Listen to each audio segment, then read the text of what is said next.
máme kvalitných viac.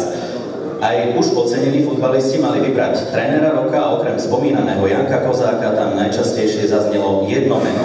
Zhodou okolností, a možno ani nie, meno toho istého trénera zaznie z mojich úst aj teraz. Prichádza tréner, ktorý bol najúspešnejší pri výbere hráčov do tejto ideálnej zostavy, Vlodivod Košický Golšian Marek Čisovský.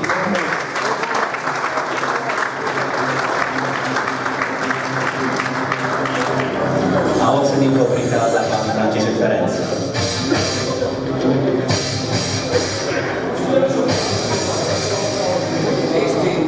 Marek trafil kompletnú... Dobrý večer. Marek trafil kompletnú obrannú zostavu aj s brankárom, všetkých 4 záložníkov a napriek postaveniu FK Kisak v tabuľke aj Filipa Sokola, čiže na jeho hlasovacích lístkoch boli až 9 z 11 laureátov a to si myslím, že si zaslúži veľký potlesk.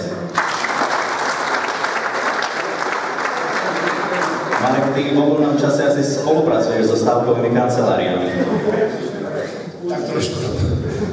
Povedz nám, ako vyzerá život takého neprofesionálneho trénera, čím sa živíš, ako pripravuješ tréningy a taktiku na zápasy?